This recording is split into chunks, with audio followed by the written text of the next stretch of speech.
everybody. This is Doc T, and welcome to the Horses Advocate podcast. Thank you so much for joining me. There's been a hiatus since November. This is my first podcast since then, and I wanted to tell you a couple of reasons why, and then I just want to jump right in. First of all, I hope you like the sound because I've added some soundproofing to the studio, and I think it really helps. For those of you just watching on YouTube, it's just me on my background, so it's no big deal. So all of us get curveballs thrown to us in our life. It could be in our own health. It could be in the health of people that we love. It could be any other reason, loss of a job, nuclear bomb goes off, heaven forbid. Whatever the reason is, we all have reasons that stop us in our tracks and make us just do a double take on what's important in life. And that did occur to me last fall. So I went ahead and addressed everything, and everything is absolutely fine. There's nothing to worry about for me. So please just assume that everything's great, which it is. I'm coming up on some celebrations this year in the month of May, which is coming up pretty quickly. We're halfway through April of this recording. But next month, I celebrate my 50th year with horses, my 40th year floating horses' teeth, which is phenomenal. I mean, it's just crazy. And I still love going out there and meeting with people and working with horses and showing people that there's a better way to take care of your horse. And the whole thrust behind the Horses Advocate is helping horses thrive in a human world. That's our tagline, and it's going to be our passion for the rest of our lives. So that said, I want to thank my wife, who is just tremendous for support. We're heading into our 46th year of marriage. We're going strong. I want to thank my son, who lives over in Indonesia or Thailand, depends on the moment, but he lives on the other side of the planet, who also helps me put these together and get them out to you. So I want to thank my family. So that's great. I also want to thank the support of all the people who use me for dentistry. Without you, this would not be possible. I also want to thank all the people who have become members of the Horses Advocate, which is a website that has a membership side, that if you decide to become a member, you're actually supporting this movement and helping us move forward as the years and decades keep passing by. We want to continue this. I'd like to see some people step up and learn this inside out and discuss with me so I know at some level that you understand this. I would love to see some veterinarians come along and help out, because that's our profession. And we should be here helping horses thrive in a human world. But in reality, we're only fixing them and trying to get them to survive, not thrive. I don't want to sound too cynical. I just know that as I advance in age and I hit my 50th year with horses, I see so many changes. I write a lot about this. I'm putting together a booklet for people to see that discusses where we are with horses relative to where we were 50 years ago, let alone 100 or even 1,000 years ago with horses.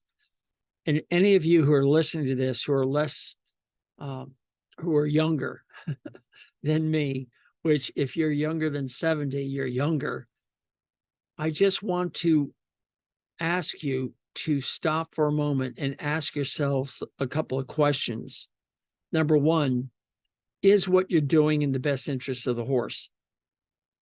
And of course, you're going to look for answers from other people to help you make that decision, which is really difficult because you turn to agenda-driven people who will say, yes, you are doing the best thing. You're feeding your senior feeds, you're feeding your supplements and your extenders and balancers. You've got barefoot trimming versus shoeing. You've got this type of horsemanship versus that type. And as you dig deeper, you just get confused. And that's just so frustrating for all of us, because we've been able to survive with the horses for maybe 4,000 to 5,000 years, and horses have been able to live on this planet for 55 million years. And it seems like with the change in how we're keeping them, we are not keeping up, or we're trying to help them, and it's not working. My wife and I sat together this morning talking about the evolution of humans versus the evolution of the way we live. And everybody listening to this podcast knows that you're probably driving a car or an electric cart, or you're using some mode of transportation to get you around. For instance, there's a farm not far from me. I could walk there easily. I could walk there and carry my grip that has all my equipment for floating teeth. And I could walk over there and get it done. But as my wife pointed out, even though I could do that, it's not a really good use of my resources, mainly time. It would require an extra hour of my time, maybe a little less, to make that walk. And if I did that for every horse farm out there, I would never get to your place, especially if you live 1,000 miles away. It's just not going to happen. It's also dangerous to go out there and drive up and down the roads is so much safer. So now we're living in a world where we have roads, high-speed cars, and the ability to get from here to there. We also have the ability to eat any food that we want between here and there. And we have to ask ourselves, is this the way we evolved? And again, I've always said this, if you don't believe in evolution, if you believe in divine creation, that's fine. In fact, it's great, because somehow there was a creator who decided that we were a very complex animal, and we're going to put together not just all these cells, but all these proteins within the cells to make the cells work, then the electrons to give the spark, to give the energy to make it work.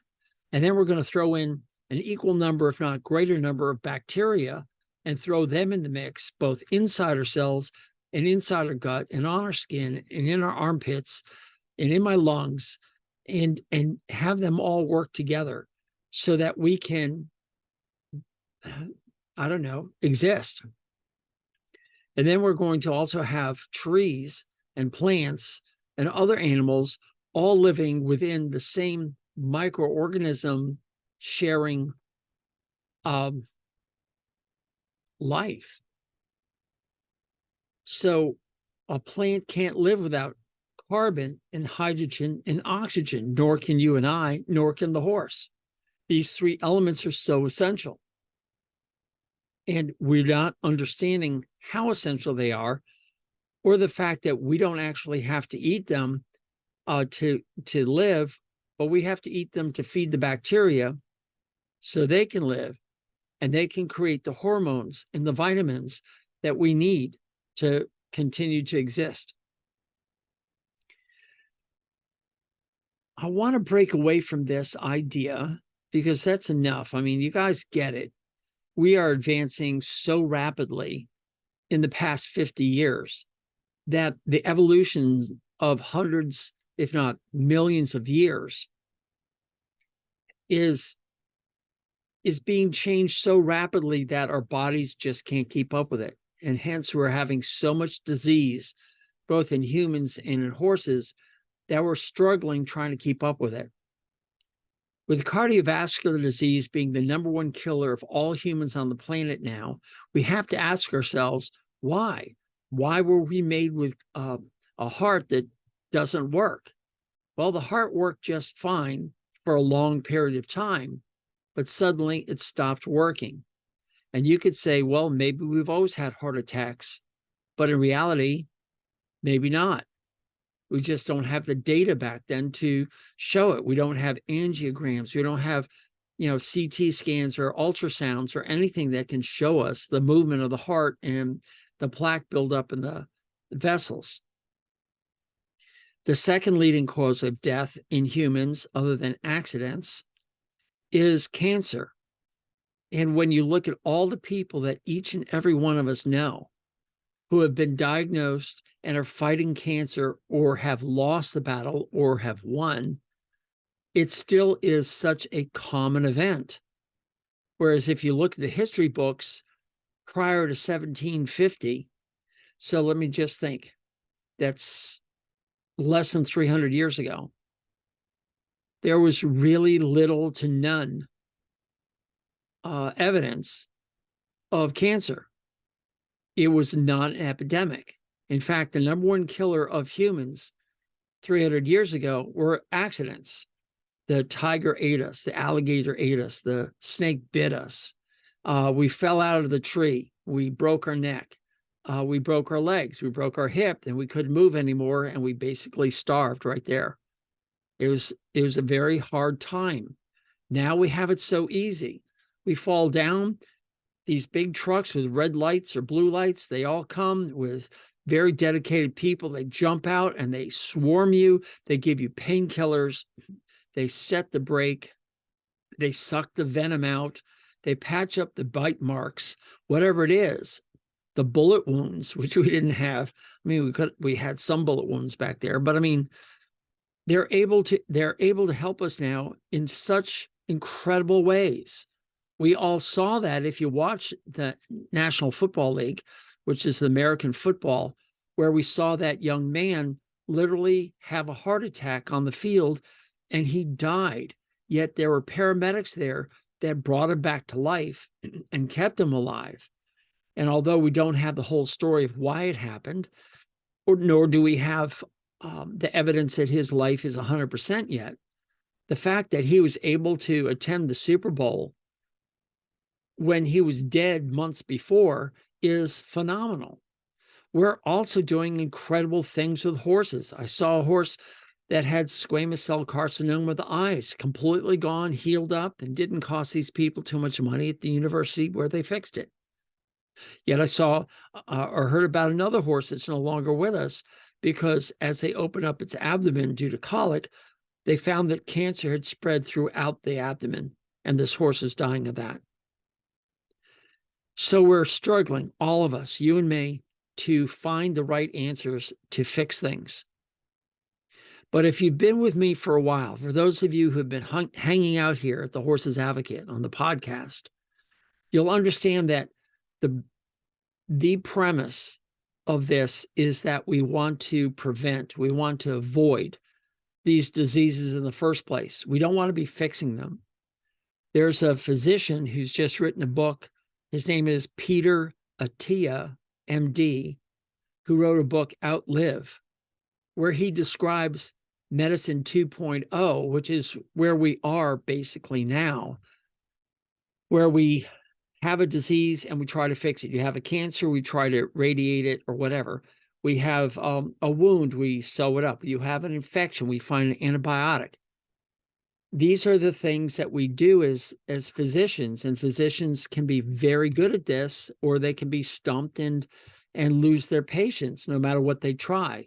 But they're constantly trying to close the door of the barn after the horse has left. And it's kind of hard to get the horse back in the barn and then close the door. And it doesn't work. Every one of us has been through this pandemic of COVID. And we sit there and wonder, what happened? Where did it come from? Why were we all affected? Why did some of our friends suffer from it and others never had a problem? Why did Dr. Tucker have no problem going anywhere and working through out of that and never get sick? It could be that the microbiome is at the center of it. And there's a researcher out of Maryland, a human gastroenterologist, who went out and looked at stool samples of couples that actually lived together. They slept together, they kissed each other, they were intimate, and one would get COVID and the other one wouldn't. And she found that one of them had a bacteria in their manure, their feces, that the other one did not. And it was said and looked at that this particular bacteria was able to eat the virus. So the bacteria and the viruses are constantly working with each other either for or against. And viruses invade bacteria. They're called bacteriophages. And you can fit 1,000 viruses inside one bacteria. And everyone listening to this knows that bacteria are so small, you need a microscope to see them. And you can fit 1,000 of them in there. So the bacteria are constantly fighting off viruses. And yet they found some viruses that are quote unquote friends. And there's others that some bacteria have gotten good at eating. And those of us who have that bacteria in us don't seem to succumb to this virus of SARS-CoV-2. It's one theory. And she believes that it's a provable theory, but where's the money in that? Are we all going to go and ingest a certain bacteria? Well, why not? It's be called a probiotic. And we would take these probiotics and put them inside of us. The only problem is, if you're not used to this bacteria, maybe taking that bacteria is actually going to make you sick. It is a very intricate dance between the elements of this world: carbon, hydrogen, oxygen, sulfur, nitrogen, all of them, and the minerals, the calcium, the phosphorus, the sodium, the magnesium. It's such a delicate balance between that and the bacteria and the viruses that use these and combine them to make living particles inside of us: the sugars, the fats, the proteins that we either make inside of us or we consume through our mouth. And same with our horse. And they put them all together. I just listened to an interesting presentation called Vitamania, which talked about vitamins, including the history of them. And I found it fascinating that he was talking about the 13 vitamins, A, D, E, K, plus C, plus all the B vitamins. And he says, it's great that we're looking at all of them, but what about all the other chemicals that are out there that we don't fully understand? We don't even fully understand vitamins, let alone the polyphenols and the other chemicals that are in our coffee, that are in our salads, that are in the meat that we eat. When we eat meat, we think we're eating protein, but we're eating so much more than that. We're eating signaling compounds that are causing us to either grow our muscles or not grow our muscles.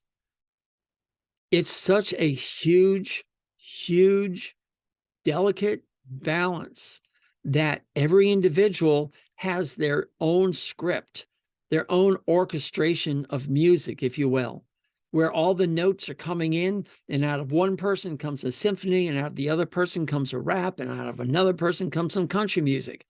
It's that complex, and we try to reach for answers, a panacea, if you will, a one pill fits all. If we all could just do this one thing, we'd all live forever. And it's not happening, nor will it happen, not in our lifetime, because there's so much that we either don't know or that are balanced. I'll give you an example.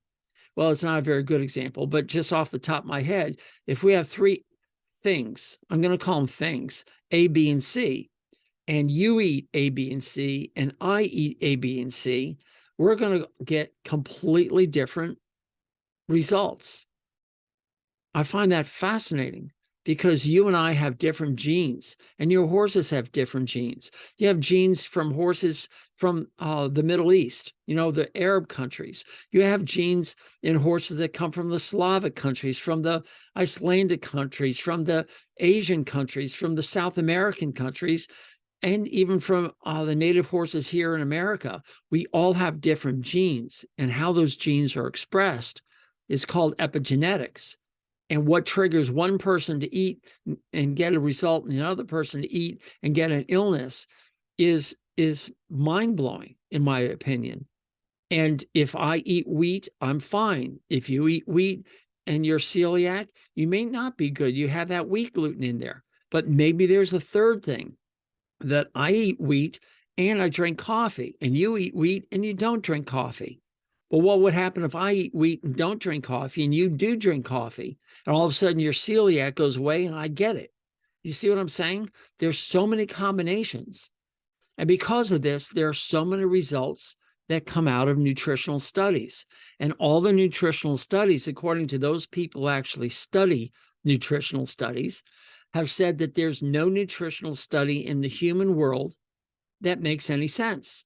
They all have some sort of flaw in them that will show us that, hey, this may not be, valid. And I bring that subject up because I received in my inbox this morning a article from Peter Attia. It says a new analysis of Reduce It benefits of omega-3s versus harm from placebos. Now, those of you who just read this are either going back and replaying that because you didn't understand it, or it just went right through your ears and out the other side. And I don't blame you. So let me break it down for you. I'm going to say a while ago, there was a study called Reduce It, which stands for Reduction of Cardiovascular Events with icosapent ethyl dash intervention trial. That's the IT. So the acronym REDUCE-IT stands for a study that took 4.9 years, which sounds like 5 to me, but anyway, 4.9 years, where they took 8,179 patients and randomly decided that some would get 4 grams daily of icosapent ethyl or the placebo of mineral oil. Now, just to really bring you into this boring conversation, almost every one of you knows about omega-3 fatty acids. And I see so many articles everywhere about how your horse needs omega-3s and how we have to feed it some sort of seeds to get these omega-3s in there, because nobody wants to put in fish in your horse because no horse eats fish. So they're not going to get the salmon to get their EPA and DHA. So EPA stands for eicosapentaoic acid. Ico, which means 18. That's how many carbons are in this fatty acid. Then it says penta. Penta stands for 5 double bonds. So there's 18 carbons, 5 double bonds. Enoic acid is what we call fat. It's just the chemical name. So when you say EPA, you're just basically telling the chemical formula of this fatty acid. For those of you who want to just go one step further, DHA is dodecahexaenoic acid, which is 20 carbons and 6 double bonds. That's all we're saying. So a lot of people thought that this omega-3 fatty acid called EPA would help people with what they called major adverse cardiovascular events. So they had these participants. Every one of them were taking a statin, which is a drug that helps lower cholesterol. And these statin receiving patients were divided into 4 grams daily of this icosapent ethyl, which is a precursor to EPA. And they determined that that was fine. You could have the precursor and it would turn into EPA and everything was fine. And they were making a drug out of it that they could manufacture rather than harvesting all these fish. They could manufacture it and give it to us. And the other half of the group of the 8,179 patients, all on statins, were given a placebo, which had mineral oil. And if you don't know what a placebo is, it is a way to fake giving a patient what looks like a treatment. So you have this pill, it looks yellow and oil filled, and you say, well, that's your treatment. But in reality, half of the people are receiving a placebo that had mineral oil that's supposed to have no effects at all, because mineral oil has been given to humans forever and no one's ever worried about it. So the conclusion was that, and this is using things that are probably behind everybody, above everyone's pay grade, such as hazard ratio, absolute risk reduction, etc. But they basically said that the people who received the treatment had a better outcome as far as health benefits for atherosclerosis, and heart disease. And because of that, the United States Food and Drug Administration approved commercial use of this drug for a reduction of cardiovascular risk. So you're taking a statin and then you're taking this other drug. And it says, according to the study, which is double-blind, placebo-controlled, gold standard, everything was done right. Here's the evidence. Take the EPA. It's really going to help you. And that word went out, and you and I all heard about the benefits of EPA and how it's going to help us with our heart conditions. The people who did the study decided to go back and re-examine the study, because now they had better instrumentation to measure what we call biomarkers. And in the biomarkers, they looked at interleukin 6, interleukin 1b, 1 beta. They also looked at homocysteine, a known marker of cardiovascular disease risk, LP little a, and lipoprotein-associated phospholipase, A2, and I think, oxidized, an LDL-C. And they looked at all these biomarkers, all associated with increased cardiovascular disease. And guess what they found out? They found out that with both groups, all markers rose, especially with mineral oil.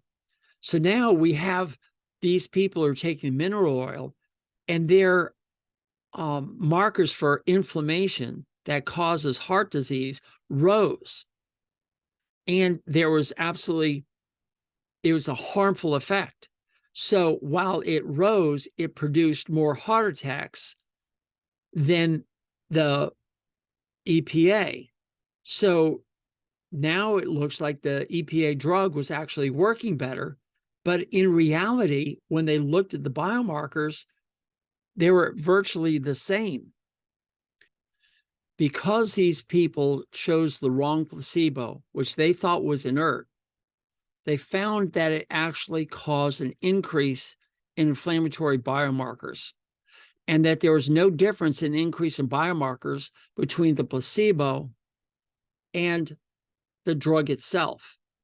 So that invalidates all the response of how one drug seemed to lower heart attacks. It made it very fuzzy. It didn't show how it worked. And they want to remove this EPA from the FDA. And as he says, these findings raise the possibility that the apparent benefits of icosapent ethyl and reduce it may be an artifact caused by comparison with a harmful placebo. In other words, if the mineral oil caused harm, did the drug, by doing nothing, merely seem beneficial by comparison? And it could be an illusion, because, yeah, it was statistically significant, but why was it statistically significant if they're also causing all the same inflammation as, the mineral oil? And so, yeah, it became too confusing. And that's the problem with a lot of science. And when you reanalyze science, sometimes you get caught saying, okay, what I thought I said was wrong. I try to make sure that what I tell you is correct, but it's ever evolving. And we don't know. Look at the conflicting information that we got when COVID first came out, and then suddenly they changed the tune, and everyone thinks it's political. But if you're a true scientist, you know that you're going to take what you know and you're going to test it. Here's a great example. I think the sun circles the earth. I mean, this is what everybody thought back 500 years ago. And we looked at the evidence and we said, yeah, the sun's circling the earth. But somebody decided to test it, and it took a while for Copernicus to come by and say, Galileo, you're actually right. But in the meantime, Galileo was thrown in jail because what he was saying was so controversial that people couldn't deal with it. So it boils down to, is water good for you? Well, water's good for you until you drink too much of it. And then you have water toxicity. We see it in pigs, by the way. If you ever read James Herriot's books, you'll know that pigs can get water toxicosis. So, oxygen seems good, but if you have too much oxygen, ask any scuba diver, you get oxygen toxicosis and you can actually die. So you have to look at everything and how it's balanced out and how it works. And that was a great example of, here's a supplement that everyone believes that EPA or omega-3s are so good because it helps your heart. And we can't even prove it in humans. And you're giving it to your horse because some advertisement said so, and you want to do the best for your own horse. So you give them these things because it's filled with omega-3 fatty acids. Hang on, gang. Let's just pause for a second and say, okay, what is truth and what isn't? So I also came across something else. This came to me through an email I get from the American Veterinary Medical Association. And they talked about something that Purina has for your dogs and cats. I said, wow, that looks really good. Let me check it out. They were talking about a new, it's called OM Metabolic Response and Joint Mobility, which is a dog food on the Purina Pro Plan veterinary diets. And it says it uses a unique 3-to-1 protein to starch ratio, as well as high levels of omega-3 fatty acids. All right, so already we're saying, okay, where's the proof that omega-3 fatty acids are essential, are not made by the dog? Why do we have to be giving them? How much should we be giving them? What's it doing to the biomarkers? We have so many questions just based on what we got from humans, and boom, we have Purina saying it's got the EPAs in there. But it also says a 3-to-1 protein to starch ratio. And all of you who know me know that protein is huge. I try to eat as much protein as I can in my own diet and my horses and everybody else. I try to help understand how important proteins are. So I went to this webpage, purinaforprofessionals.com. If you want to look it up, purinaforprofessionals.com. I scroll down to a glimpse inside the science. It says this product uses a unique nutritional approach to healthy weight loss with joint health benefits. Explore our product detailer. So I click the big Learn More button. I'm doing it right now. And I have customer sign in.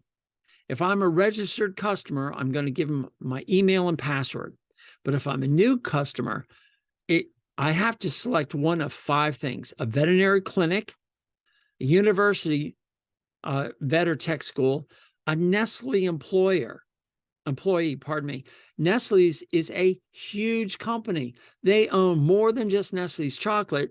They own Zephyrhills water and Perrier water, as well as Purina, apparently. If I'm a shelter user or if I'm a distributor, one of those 5 I have to click, and then I assume they verify that I'm a veterinarian. But you as a consumer can't find out the science behind it, which really is frustrating. So I've always said that Purina does tend to hide behind things. So, they don't give their ingredients anymore, which to me is hiding. So then I've got over to PurinaInstitute.com. And Purina is advancing science for pet health. And I thought that was sweet. We all want to have our pets healthy. So they're talking about dogs and cats, period. If I want to sign up for their newsletter, I have to tell them whether I'm interested in dogs, cats, or both. Nothing about the horse. Think about that for a second. The number of horses are declining in America, or in the world, actually. And what am I trying to say? The people, the purchasers of horse nutrients, food, has been divided over so many companies. I mean, it's so diluted out there that Fiorina, I'm going to guess, is basically saying, well, we're still going to do it because we still make some money, but that's not where the money is. The money's in dogs and cats, and we're going to we're going to become more aggressive in contacting small animal vets and small animal owners to tell them what's going on and how we're at the forefront of learning all about this stuff. So I went to one of their tabs, which I thought was great, the microbiome forum, and then they had microbiome fundamentals. And in there, they have 10 tabs. You have the introduction, the terminology, what comprises the microbiomes, factors influencing the microbiomes, measuring the microbiomes. Then it goes with the gut microbiome interactions, the gut-brain axis, microbiomes beyond the gut, and assuring pro-symbiotic efficacy. All right, I got to shift to my chair. It is wonderful, absolutely heartwarming to think that, people like myself are getting out there and trying to bring to your attention how important the microbiome is and how we are feeding the microbiome and they in turn are feeding us is now being promoted or explained by these huge companies. So now, as I look at this page, they're trying to teach me how important the microbiome is for your dog. And that's great. I mean, they talk about the different probiotics and prebiotics and symbiotics and an imbalanced microbiome that's brought on by stress and poor diets and antibiotics. And it's all the stuff that I've been talking about. And it's not just me. Other veterinarians are now starting to talk about it, but it's way more popular in the human population where they look at functional medicine and they try and tell you what's going on. So they talk about prebiotics in here, and prebiotics are basically resistant starches. So they're a sugar that goes into your intestines, and they are not digested in the first part, but they go to the very back part, your large colon, and the bacteria work on that. And they said the benefits of a prebiotic include improved composition and metabolic activity of intestinal bacteria communities. We've been saying that. Immunomodulation. Well, it's kind of interesting because they want to push the idea that if you feed them correctly, these gut bacteria will increase and improve your immune system. But what they fail to say anywhere in this is that if you feed the wrong stuff and you increase inflammation and you increase gut leakage, the immune system is going to be overworked trying to protect us from these invaders. And so, yeah, getting away from the inflammatory ingredients is actually improving the immune system. So yeah, it's an immune modulation, but it's not because it's solely improving it. It's because it's taking away their burden of inflammation. It says provide substrates for microbial fermentation, leading to short-chain fatty acid production. So if you've read my article called Decomplexicating Equine Nutrition, and I talk about the high-fat diet, that big tank that your horse carries around between its hind legs, way down there, the belly, that's loaded with so many bacteria that attack cellulose, and they break down cellulose into short-chain fatty acids, butyrate, acetate, pyruvate. And that is a high-fat diet from basically glucose. So sugar is being converted into cellulose, and then it's being developed into butyrate. And butyrate is a ketone, and ketones help drive and keep our horses healthy. So it's a fat. I drink ketones every day. It's helped me keep my head in the game. Although it's been a little tough for the past 6 months, I feel like I'm back in it because I take ketones. I honor the fuels that are important for the brain, and I make sure that I do get enough glucose, but not in excess. So this is all redundancy on their beautiful slides here. They said common ingredients with prebiotic function potential include, with a bunch of footnotes, agave fructans. So fructans are just fructoses that are put together, and your spring grasses have them. So be careful. If your horse has laminitis, you don't want a lot of fructans. Yeast cell wall. So that's interesting. So yeasts have a cell wall. All cell walls are basically fats. So there's some fats. Third one, soybean husk. So I think that means hulls. So when you eat soybean meal, they've taken the hulls off and they've thrown them out. And now what they're saying is if they put them back in the food, it will cause the hindgut to become more prolific, and it's a food for them, a prebiotic. And I'm like, hold on. You didn't talk to us about how some of these hulls, like whether it's from wheat or rice or soybeans or anything else, they can have inflammatory problems. They can cause inflammation in the small intestine. And we talked about lectins, and lectins being the outside of these hulls, and that they can cause inflammation.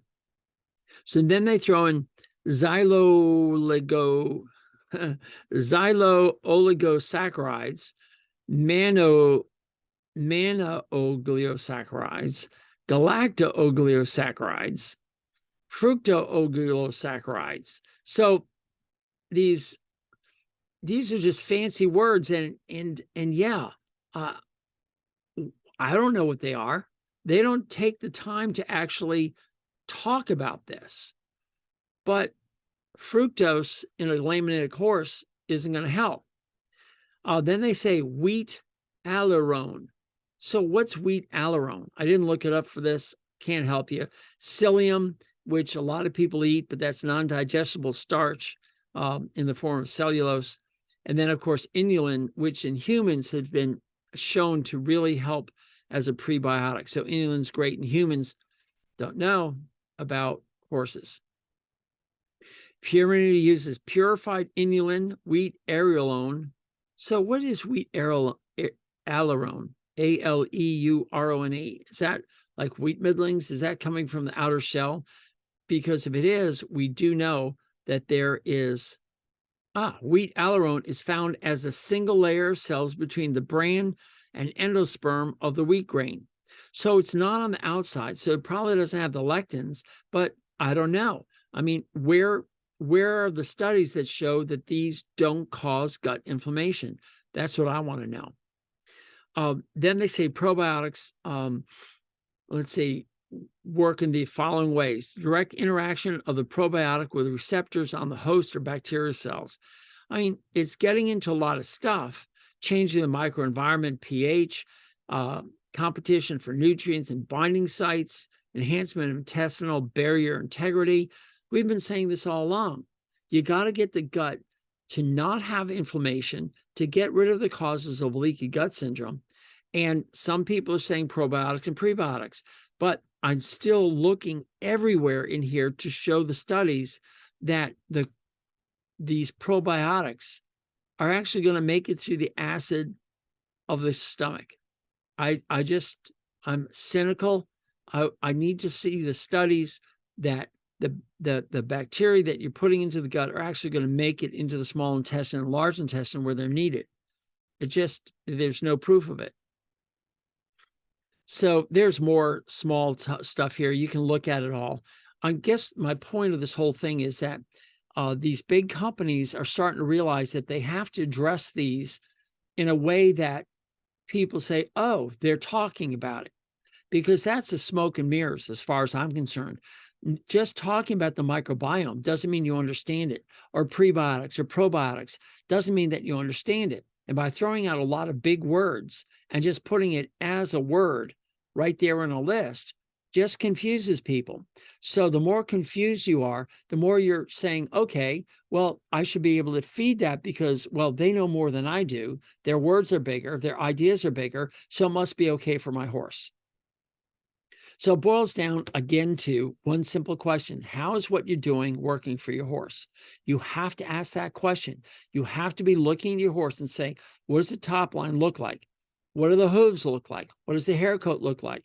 What disease processes are going on in a group of horses? If you have 10 horses on your farm, look to see if one of them has laminitis, one of them has drop fetlocks, one of them or two of them have a poor hair coat. They're not shedding out until May in the northern hemisphere. They don't have a good hair coat in the fall going into winter. They're acting uppity. They don't have a great work ethic.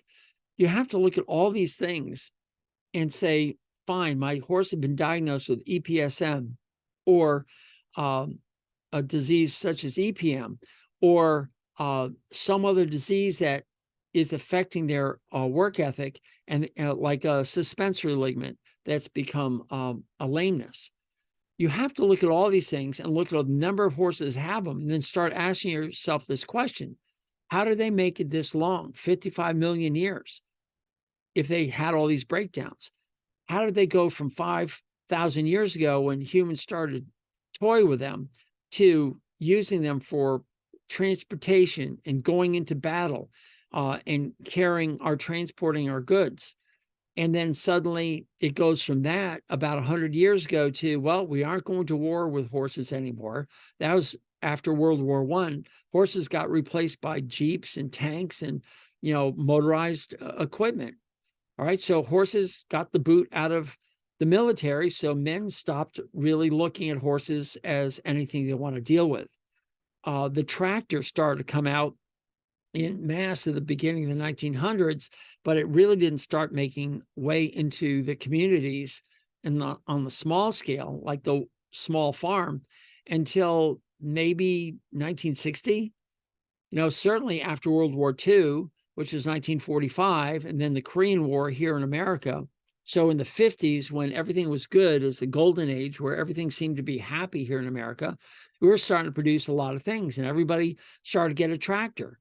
You had an Alice Chalmers, an International Harvester, a Ford, a John Deere. You had these tractors, and they looked like antiques. You go to some of these Sunday shows around the country that have all the restored and painted up beautiful tractors, and you look at them, you're like, that had nothing, had no horsepower. What were they doing with it? Well, they were replacing the horse. And then we got the roads in the 1960s. The interstate system didn't exist until our President Eisenhower, in 1960, declared it a national priority. And we started to make these huge roads across America. Think about that, 1960 to 2023. That's only 63 years ago. I got news for you. I'm older than 63. I was born when there were no interstates.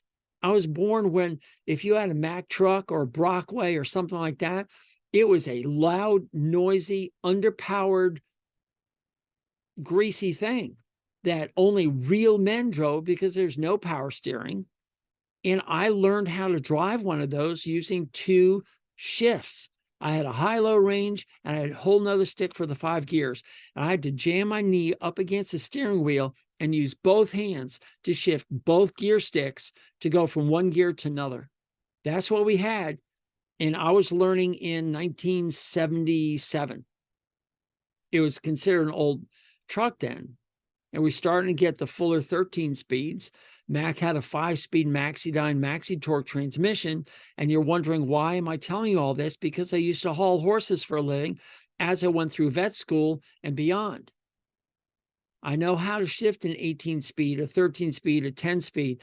I know about Cummins and Cats and Detroit diesels. And yes, I drive an electric car now. I've been right on the forefront of all of this. I've seen the changes. But you have to understand, in 1960, we didn't have an interstate. I lived in South Florida in 1973, and the interstate did not go down through Florida.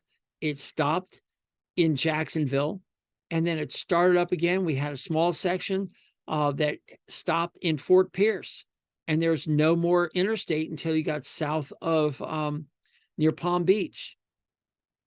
It's all broken up, and we had to travel on back roads back then in the mid-70s. That's not that long ago, folks. And our horses were throwing stuff at them. You open up the magazines, they're telling you got to feed the omega-3s, and you have to have this supplement for joints and this supplement for skin and this supplement for, whatever. And yet, in reality, these horses' guts are still living thousands of years ago. They've been tuned, they've been fine-tuned, they're working fine. Same with your guts and my guts. And we're realizing that we're overfeeding everything. And I'm going to step forward and say, look, I know that I've gained 20 pounds, 18 pounds since I stopped podcasting. And this morning, we now are monitoring everything that goes in our mouths, and we're going to watch our calories, and we're going to watch the carbs and the fats and the proteins that go into us. And we're hardly taking any supplements. And if we are, we're pretty darn sure we know why. I'm telling you, you need to feed protein, soybean meal, because they're not getting that in the pasture or in the hay. They're not getting all the essential amino acids. So you do have to supplement. But you shouldn't be just supplementing willy-nilly. This whole Vitamania thing talked about vitamins. Who made them? There's one manufacturer of one vitamin, I think it's vitamin A, that's in Ireland, and all the rest of the vitamin A is made in China. No offense to our Chinese friends. I'm sure there's a ton of good Chinese out there. But what's their agenda? Their agenda is take money from your pocket and put it into their pocket. Whether they're from China or Ireland or down the street, we're all trying to make money to keep ourselves alive. And the more of their product they sell, the better off we are, or better off they are. But it doesn't mean it's in our best interest. Look at all the drug dealers who are selling stuff with fentanyl in it. They just don't seem to care if it kills you. They're just making money.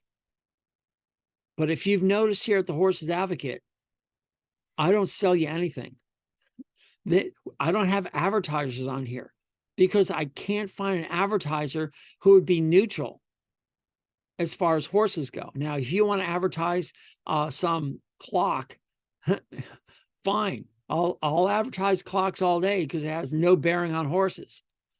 But I won't advertise using horse supplements or horse food or horse anything because almost all of it's agenda driven.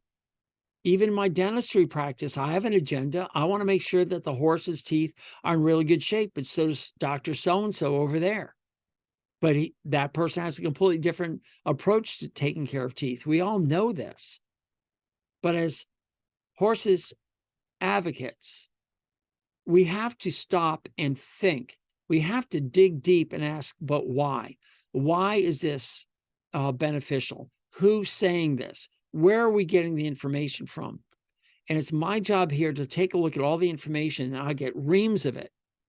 I mean, so much. I'm so far behind in all the studies that come through that I look at.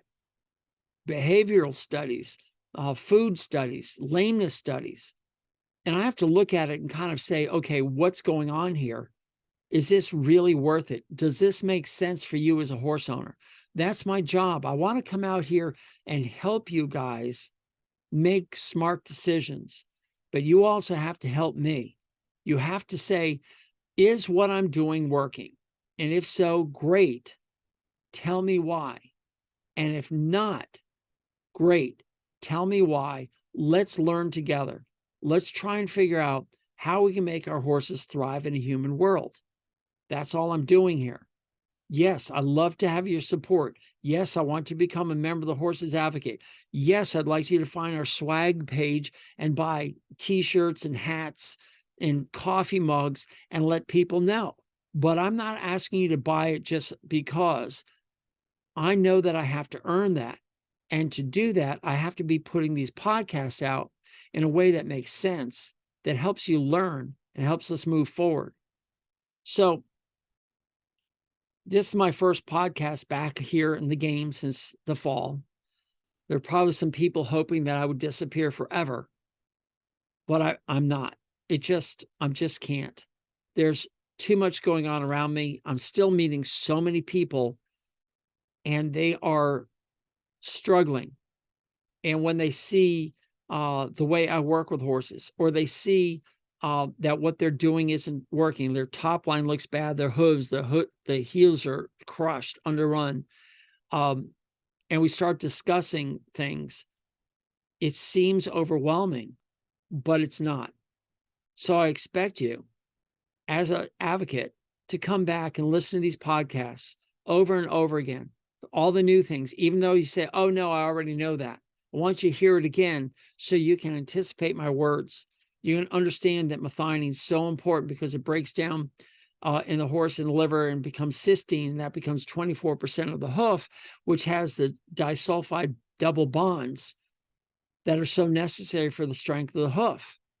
You need to hear that over and over and over again. Because if you don't have that one amino acid, you're not going to have a strong hoof. You're not going to have a good hair coat. And that's a real simple thing. And everybody who's discovered that has come back and said, wow, what a difference. So I'm glad to be back. I'll do these here. I'll do these in the car so you get a variety. But I want to thank you all for being here, for being patient and waiting for me to come back and picking up and listening to me again. I'll try to bring you some more information. Oh, by the way, if you do become a member of the Horses Advocate, you can ask me questions live every other Thursday night at 8 p.m. Eastern Time. And that's that special time where members can come and ask me questions and say, I don't understand this, or this is what's happening. What do you think? And I get a broad variety of questions from farm and barn to care to systems and diseases. And I don't claim that I know everything, and I don't claim that I got the right answers for you. But at least I can start a conversation or help you start a conversation with your veterinarian so you can start asking the right questions. That's every other Thursday night at 8 p.m. Yes, you do have to become a member of the Horses Advocate. I think that it's coming up where I might have a promo code that will help you guys because, the price for becoming a member is really supportive. And I'm so grateful for those who go and do that. But I think that there's going to be a special discount for all of you guys who are podcast listeners, and certainly for all of you clients, every one of you who use me for floating teeth, you get a discount code already. It's on your invoice. So go ahead and join up and let's learn about horses together. And that's my promise to you. So this is Doc T. I've taken up all your time. I hope all your stalls are cleaned or you've gotten to your destination. I look forward to talking with you another time. This is Doc T.